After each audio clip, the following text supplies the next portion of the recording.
Welcome to Not Starving Artist, the podcast. I'm your host, Brooke Benson, money coach and equity actor.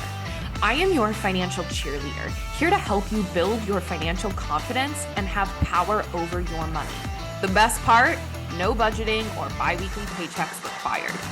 I went from being a broke BFA grad having weekly panic attacks about money to a financially confident, wealth-building actor and business owner. Money gets to feel fun, simple, and sexy, and I am going to show you how.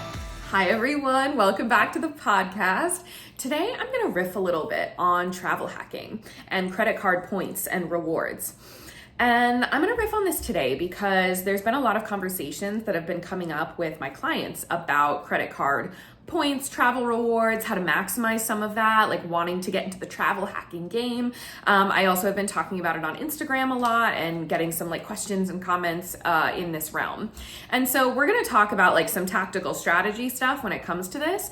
But what I want to start with is the mindset about travel hacking and some really helpful ways to be thinking about travel hacking and rewards and things like this as you enter into this realm, if and when you decide to.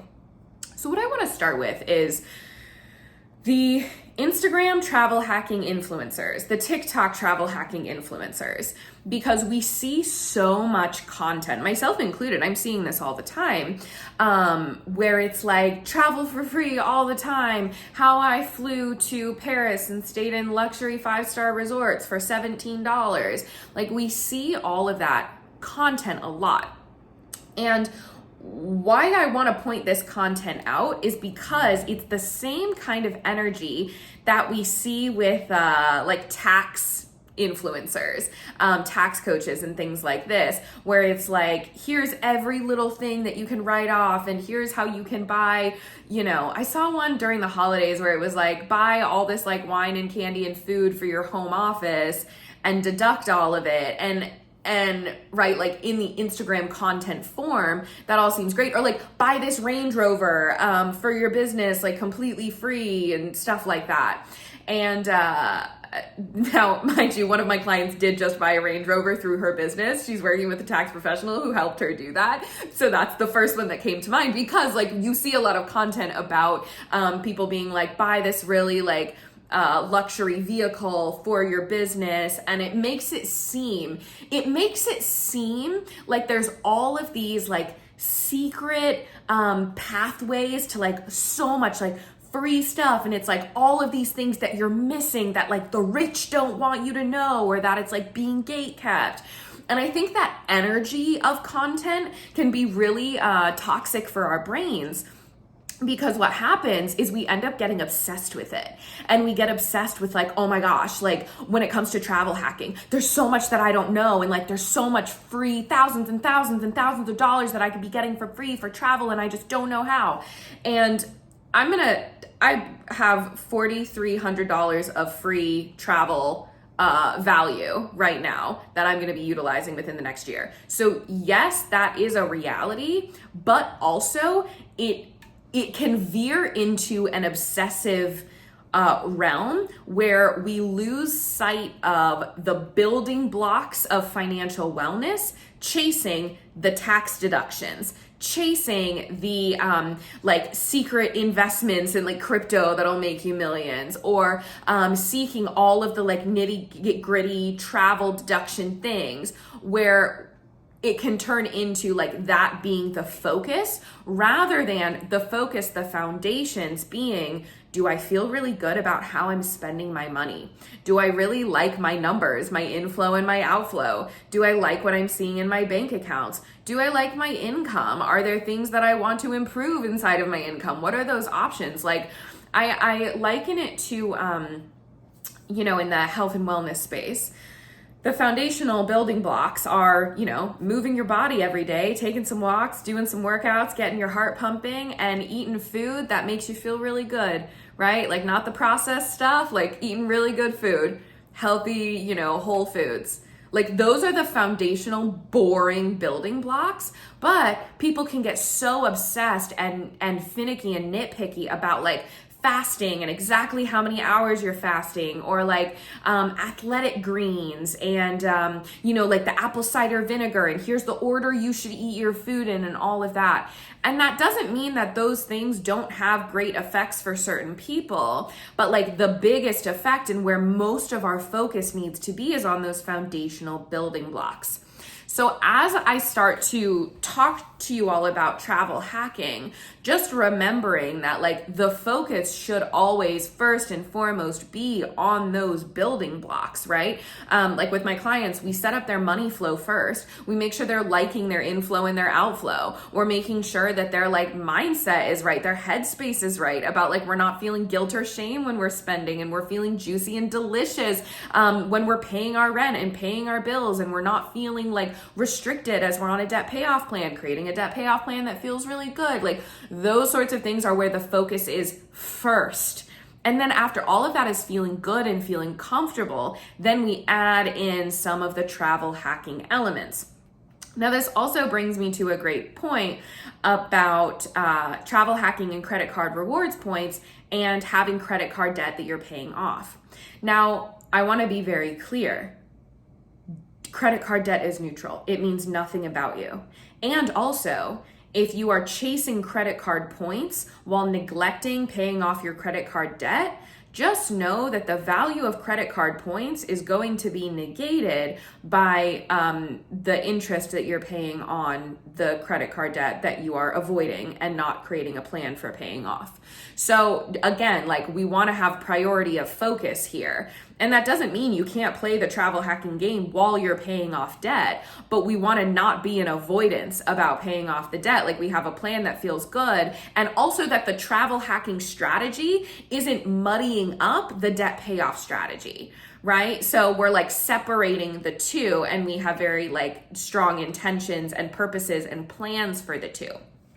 So let's now talk about the first place that you want to focus. Like we're going to get into a little bit of strategy here now when it comes to travel hacking, because we're going to go back to these like influencer content things that we're seeing all over. And it makes it seem like you get one specific card or a couple and you like spend on them, and we like spend all of our money on credit cards. And as long as we're doing that, that means we're going to be able to travel to Paris for free every single year. And that's not really how travel hacking works. So I want to like demystify the free trips that you see people like taking, or like you see that kind of content. Where most of that is coming from sign-on bonus offers. Now, what that means is a credit card company will say, like, let's take, I'm going to use the Hilton Honors credit card because I just applied for that one. Just got approved for that one today, actually, this morning. So the Hilton Honors credit card, what this credit card sent me in an email was like, hey, Brooke, we see you're a rewards member. We see you've got gold status. Here is an offer for you. If you apply and get approved for this credit card, we will give you 80,000 bonus points plus a free night stay if you spend $1,000 in the first 3 months. I believe that was the offer that I just got approved for. So that is what's called a sign-on bonus. So when you first get the card, if you meet a minimum spending requirement, most of them have a minimum spending requirement in a certain period of time. If you meet that spending requirement, then you get that influx of bonus points. Now, the Hilton Honors Rewards card, that's not going to be a card that I like consistently am using. I don't stay at the Hilton all the time, but being able to like apply for that card, get this huge influx of points to then be able to stay a couple of nights at like a nice resort, like Brady and I can go, take a vacation and like stay at a hotel for free for a couple of nights. That influx of points, that sign-on bonus, is where you want to put your focus when it comes to traveling completely for free. And why I'm putting a focus on like this part of travel hacking is because this is the simplest and most effective way to make you feel like you're getting a lot of free travel. And what I hear a lot of people saying, especially my clients, is like, I want to travel for free. Cool. That means you want to focus on optimizing those sign-on bonuses. So the example I just gave was a like chain specific credit card. So that means these points are only going to be valid at Hilton hotels, right? And Hilton has a bunch of hotels everywhere, but these points are only going to be utilized for those. That's going to apply to other chain specific credit cards like Delta. So Delta, there's a bunch of different tiers of credit cards. By the way, this is not going to be the only podcast episode I do about credit card rewards and travel hacking. I could talk about this for hours and hours and hours. I love talking about credit scores and rewards and points and how to utilize credit and utilization hacks, like all of that. So just know this is not the only one that we'll be doing on this topic. So I'm going to kind of like overview some of this stuff, and then in future episodes, we'll get a little more specific. So there's usually like multiple tiers of credit cards within one certain chain or one certain company. So let's take Delta, for example. Delta has their like basic Delta credit card, and these are run through Amex. They also have their Delta Gold, and then they have their Delta Platinum. I think there's the three main levels. There might be a fourth one, but there's mainly three. So like the first tier has no annual fee. The second tier, the Gold, has a $95 annual fee. And the Platinum one, I think it's like a purple card, has, I believe it's like a $450 annual fee. So the fee is increasing because the rewards and benefits you could get as you move up the tiers increases. So the $450 annual fee Delta card is most likely going to have the biggest sign-on bonus, right? But that sign-on bonus, you want to make sure that it's offsetting the annual fee that you would be paying. Right? So I'm going to talk about the Gold card because that's the one I applied for last year. So I remember those values more. I believe I got 60 or 80,000 sign-on bonus points when I got that card, and it was a $95 annual fee. So if I was getting, $700 worth of value out of those points and I was paying a $95 annual fee, then that would make sense for me, especially because I fly Delta all the time. So that's another example of like a chain credit card where it's like Delta specific. Those points can only be used for Delta flights. The Hilton points can only be used for Hilton stays. Now, we have another section of credit cards that are like Chase or the Amex, right? And even though the Delta chain credit cards are run through the bank Amex, Amex itself, the bank, also has a tier of credit cards. And for example, like the Amex Gold and the Amex Platinum. And the Amex Gold is like a $100 annual fee. The Amex Platinum is like a $695 annual fee. And these credit cards, their sign-on bonuses might be something like, I think it was 80,000 points for the Amex Platinum when you sign on, or 90. I can't remember the exact amounts. But when that's the sign-on bonus for the Amex Platinum, for example, I got the Amex Platinum last year as well, and the points that I received were 80 or 90,000 points, and those points can be used for then anything. So flights, hotels, I know there's like a cruise portal. It can also be used for gift cards, for cash back. There's so many different areas that you could use these points in, although most points are gonna have the most value when you use them for travel. But for these Amex points, I could book a flight on American, I could book a flight on Delta, I could use them for a cruise, I could use it for a Marriott hotel stay. So there's a lot of different ways then you can use those points. So those are kind of like wild card. You could use those for anything, but then you have the chain specific points. So I play with both kinds. I don't limit myself to one kind of point because they're all points at the end of the day, right? But you want to make sure that when you're looking at cards and sign-on bonuses and points, that they're actually things that you're going to utilize. So let me talk about this Hilton rewards card that I just got. I don't stay at a lot of Hilton hotels. I'm normally staying at hotels that are like normally if I'm going to a fun hotel, it's going to be a Margaritaville, right? And none of these like chain, like rewards programs or points programs are Margaritaville hotels. But yeah, I guess I don't stay at a ton of hotels that are Hilton specific, Marriott specific, IHG specific, whatever. But that being said, the reason that I applied for this Hilton card is because my partner and I have a couple of trips in our brain that we are excited about taking where we could utilize Hilton rewards points and this free night. So we're thinking about going to LA within the next year. And we're excited about staying at some fun hotels in LA, right? Like maybe staying in the Santa Monica area. And we know that there's a lot of Hilton and Marriott options down in the Santa Monica area that we could utilize these points and this free night for.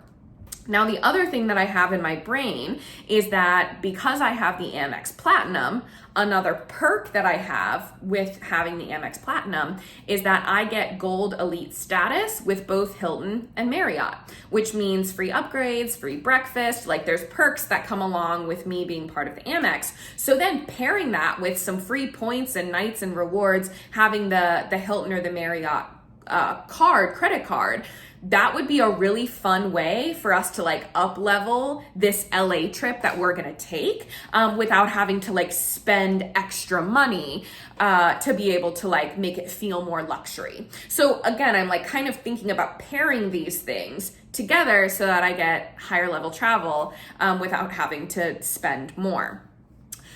So that's my thinking behind the Hilton. The Hilton card also doesn't have an annual fee, so I'm just gonna keep it open. After I get the sign-on bonus, buy Hilton card, we're not using you anymore, right? I'm gonna keep it open, but I'm not really gonna use it.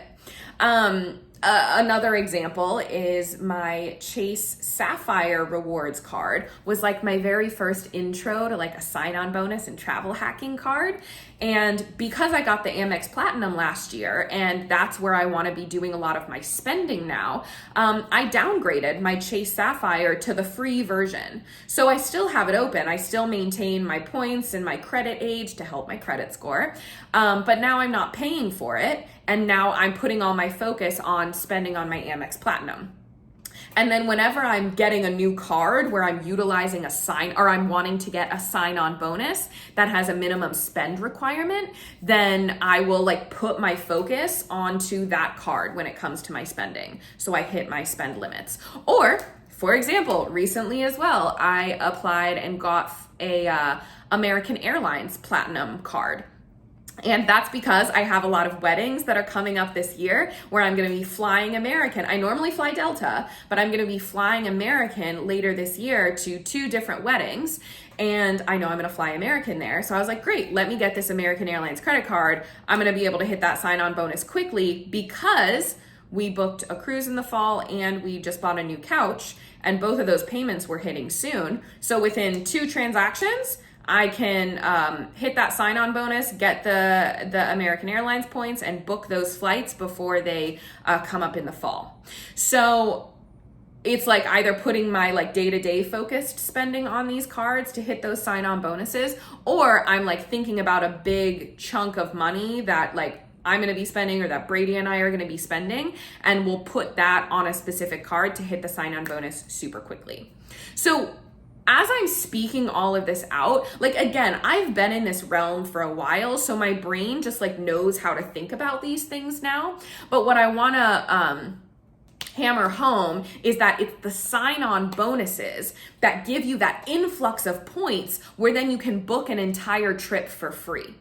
So when I got my whatever amount I got in my Amex, actually was it 100,000? I can't remember, but it was a large amount of points. And so with that bonus from Amex, I would have been able to, I haven't used them yet. Again, Brady and I have been having talks about how we want to utilize them, which is going to bring me to my point hoarding thought in a second. We haven't used them yet. And so if I wanted to use them right now, I could probably book flights for Brady and I to go down to Hollywood Beach. I love Hollywood Beach in Florida. I could book a flight down there for us to go to Hollywood Beach and stay probably like 3 nights at like a middle tier hotel completely for free. just with that one chunk of sign-on bonus points. So when you see the people talking about like going to Paris for free and flying first class and all this stuff, what they're doing is they're utilizing like a bunch of different sign-on bonuses at one time. They're also transferring points from like their Amex card to like flight partner that then increases the value like 3 times the points to a different thing. So then it gets like a little more complicated, right? And that's where like people have travel hacking spreadsheets, right? And it becomes like a part-time job to be thinking about all of this and like maximizing and optimizing all of the points. Now, I'm not there. I don't think I will ever want to be there, because the whole point of traveling for free is that you're getting it for free. But if you are then basically working a part-time job to earn your free travel, that no longer feels free to me. But again, our brains will get excited about the free because it's free. We should always want free, right? And so we will do a lot of like extra effort and work and things to like earn the free stuff, where my mindset about it and what I teach my clients to do is like, we are doing this the simplest and the easiest way possible. We're going to maximize sign-on bonuses, and then we're going to have a card that like feels like your good, normal spending day-to-day card. And then whenever you want to do a sign-on bonus, you're just going to shift your focus, but then you come back to your like home card. So that's how I teach about travel hacking and utilizing points. And that's also how I do it myself. Now, that being said, I want to talk about points hoarding, because it's interesting. The money thoughts that we have about like the cash in the bank seep into our travel hacking and our points, right? And the stuff we're accruing. Now, my old money habits were money hoarding. I think I talked about this in an older podcast episode, but I remember having like $23,000 in my savings account out of college. And I was still having panic attacks about money, feeling like I was broke and living paycheck to paycheck. And that was because I was hoarding my money, and I was stacking it away in a savings account, and I never allowed myself to touch it. And I was like shoving so much into savings, and I was forcing myself to like be feeling paycheck to paycheck, because I didn't have any wiggle room to like play and enjoy my money, because I was shoving so much of it away, because I was like, what if, scarcity thoughts like, oh my God, I'm an artist, I never know when my next paycheck is coming in, $23,000 in the savings account, having panic attacks about how I'm broke. Right? And I had this moment where I was like, ooh, not good. We got to work on this, Brooke. Like, let's figure out our thoughts and our feelings about money. And again, this is where Not Starving Artist came to be, where it was my realization that money is equal parts strategy and tactical stuff for like artists, freelancers, non-traditional business owners, peoples with fluctuating income. We don't have tactical strategy out there for us. So like, let me fucking create, get into the trenches with my own money and figure this out. And also, we got a lot of like feelings about money. We got a lot of thoughts about money, especially as artists, especially as non-traditional business owners and creatives. So that's an equal part of the equation, right? It's both. And so it was interesting when I was looking through my points recently, and I was like planning out how I wanted to utilize them. And I was like, ooh, I'm noticing some of my like old, one of my clients calls it vintage worry, like old anxiety that like you think you've healed, but like comes back up and you're like, oh, hey, vintage worry, hey, vintage anxiety. But I had this like vintage thought pattern of like hoarding that was coming up, because I was like, I want to make sure I use my points the right way. And I put so much weight on, like making the most out of these points and optimizing them. And like, I've been having this weird, thing about not wanting to like utilize them right now or touch them, because I want to like, what if there's something else down the road that I want to use them for? And so I was watching these old patterns of scarcity come back up, of feeling like points won't keep coming to me, right? Even though there's so many fucking cards out there and so many fucking sign-on bonuses that I can utilize in the future, right? But my brain is telling me that like, there's scarcity here, right? There's not going to be more. You better use these right? You better make the most out of these points and out of this travel. You better have the most fun you can have, right? And it's causing me to like white knuckle it a little bit, right?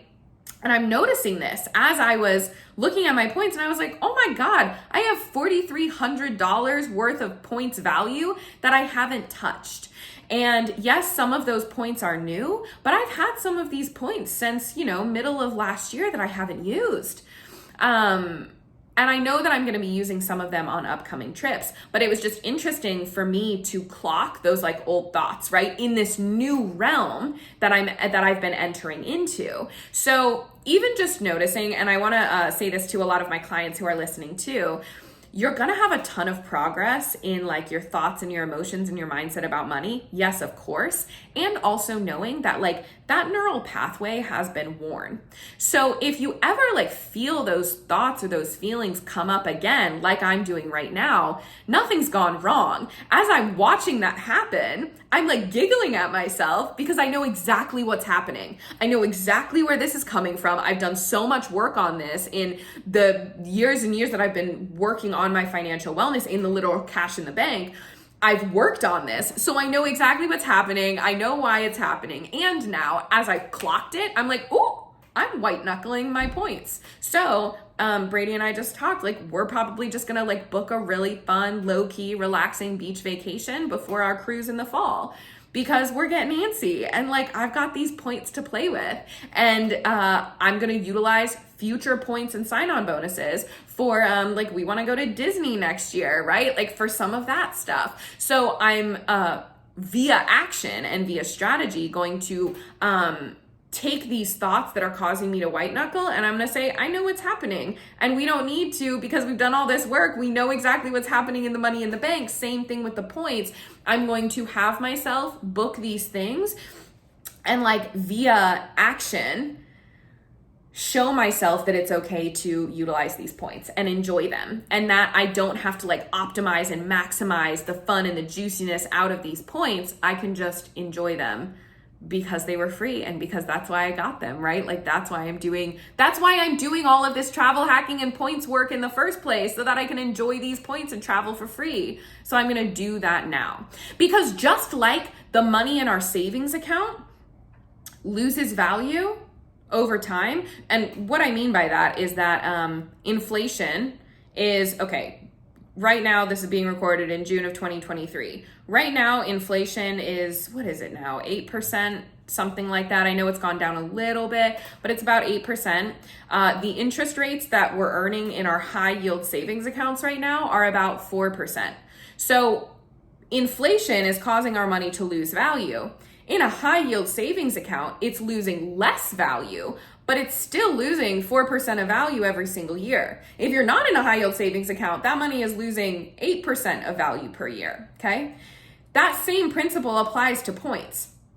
Every year that goes by, your points get devalued because of inflation. Like inflation happens in the points world too. There's like tons of like travel hacking blog articles that are talking about this right now, and all the rewards programs that are like devaluing their points.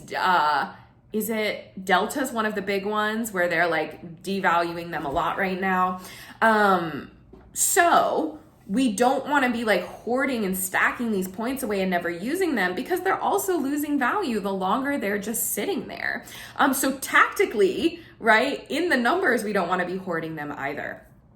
So again, just to emphasize this point, when we're talking about money, it's never just about the money, right? This thought pattern. So again, I'm using myself as an example.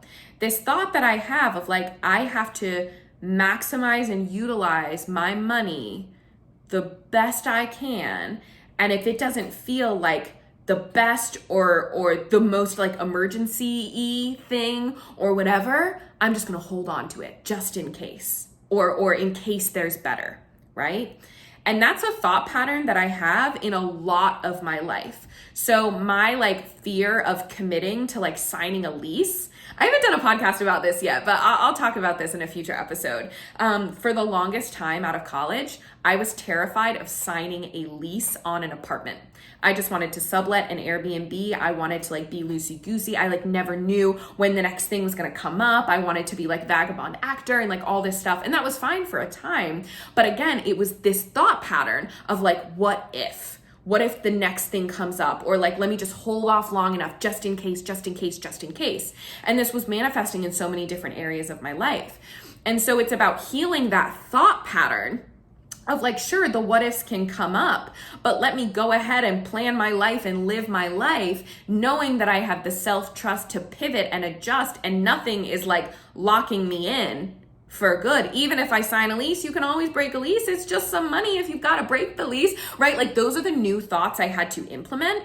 And so noticing that a lot of money work and money emotions and thoughts and feelings are going to be the thoughts and narratives that you have in other areas of your life. So inside of money coaching, this is what we work on. We work on, of course, the tactical financial strategy, but also those thought patterns and feelings that are manifesting in your money. We're going to heal them and work on them in your money life. And then they're going to trickle out into so many other areas of your life. So like now, of course, I have no problem signing a lease, right? I have no problem spending the money that's in my savings, right? Now I'm noticing my travel hacking, like it's trickling into my travel hacking, and I'm like, oop, we're going to heal it there, right? We are going to utilize these points, and we are going to trust that more points are coming and we can always get free travel forever and ever and ever, right? There's no lack of bonus sign-on offers and points out there. So that's what I want to say about like the mindset about travel hacking. One, we're not hoarding points. Like when we're earning them, we're using them. And you have things in mind that you want to utilize them for. Like I said, Brady and I have a trip to LA. We've got some weddings coming up. We know we've got holiday travel. We know we've got a Disney thing. We know we always love to jet off to the beach. We love like last minute vacation vibes. And so like we have so many things that we can utilize these points and rewards and things for. So knowing what you want to use them for. And then the third one is focusing more on sign-on bonuses for specific trips in mind, rather than just wanting to accumulate points, right? It's the same energy of like getting excited about saving money because you taught yourself to be excited about the act of saving. Like in one of my previous podcast episodes, I talked about like this energy of like, I want all my money in the box, right? Like that's what saving is. It's putting money into a box. And when we attach our excitement to putting money in the box, you'll become a little bit insane. Because it's like, I just want more money in the box. And it's like, why do you want more money in the box? Because it's in the box, because I'm putting it in the box, right? Like that kind of energy is not healthy energy. We're putting it in the box to be able to pull it out of the box at some point. So same with points. We don't just want to be collecting points because we can and because we like to see the points number go up and up and up, right? I'd be like, I got all my points. I got all the points and they're all here and I can look at them and look at how high that number is. Look at me, points, points, points. No, the points are there to be used on travel, to be used for free, like use them as they were meant to be used. So that's the other piece that we want to be thinking about when we are playing the travel hacking points game. We're using them. I don't want them sitting in your account for longer than 12 months. Right? If you're getting them that year, they better be booked within that year. Otherwise, you become a travel point hoarder. And hoarding tendencies in any area of life isn't good. We know this, right? It's a symptom of like feeling like things will never come back, and it makes you feel white knuckly and it increases your stress and your tension. We don't want that. So that's what I have to say about travel hacking. I hope this episode was helpful for those of you who want to like enter into the travel hacking world, or for those of you who have like been accruing points, but you don't really understand like what this is for. How are these people traveling totally for free? Again, this will not be the last episode where I talk about credit points and rewards. We'll also do like other like credit score hacks in the future. This will not be the last episode.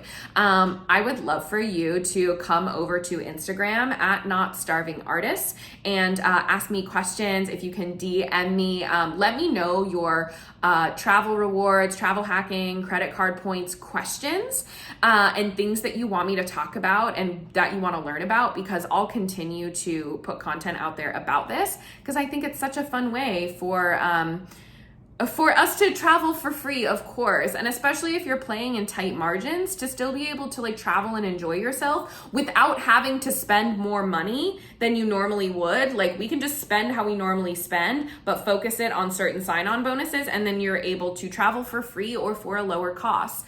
And then of course also like those of us who are playing in larger margins, right? And we've got more like expendable income, but you've got bigger expenses going out. I'm talking specifically to my like higher level business owners, being able to use those huge chunks of money that you're spending on credit cards to then be able to like travel so much for free, like increase your ability to travel. So there's just so many different tiers of travel hacking that you can play in. All right, sending you all lots of love. Happy travel hacking. Thanks so much for tuning in. Come join me on Instagram for more on how to build a simple, sexy relationship with your money. My Instagram handle is @NotStarvingArtists. And if you want to dive deeper with me, head to the show notes to learn more about one-on-one coaching. If you love this episode, subscribe, leave a review, and share it with a friend that you want to get rich with.